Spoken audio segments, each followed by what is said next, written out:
মজার ব্যাপার হলো আপনার পুরো গল্পটা কেউ জানবে না, তবুও আপনাকে জাজ করবে।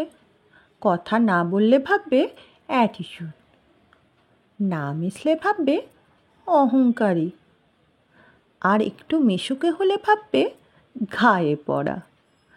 আপনি যদি কোনো সামাজিক অনুষ্ঠানে না যান তাহলে ভাববে আপনি অসামাজিক, আর যদি আপনি সব সামাজিক অনুষ্ঠানে যান তাহলে ভাববে ওই তো খেতে চলে এসেছে। অনুভূতি নিয়ে গদগদ হলে ভাববে ঠগ, আর অনুভূতি প্রকাশ না করলে ভাববে পাথর। পাবলিকেলি কোনো একটা ভালো কাজ করলে ভাববে শো অফ করছে।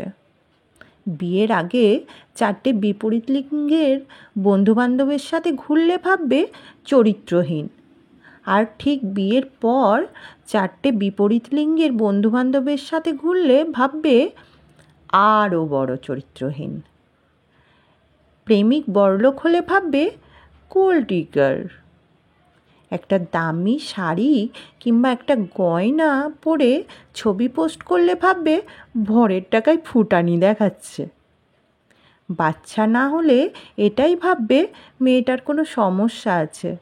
হাত খুলে খরচা করতে জানলে ভাববে টাকার গরম দেখাচ্ছে। দুঃখ ভুলে হাসি মুখে বাঁচতে চাইলে ভাববে অনুভূতিহীন, আবার দুঃখে ডুবে থাকলে ভাববে সিম্প্যাথি চাইছে। কেউ কিছু জানতে চায় না, চাইবে না। তুমি ন্যাকা, তুমি বোকা, তুমি রাগী, তুমি অহংকারী। আসলে এর কোনোটাই তুমি নও। তুমি তাদের কাছে সেরকমই, ঠিক যেমনটা তারা ডিজার্ভ করে।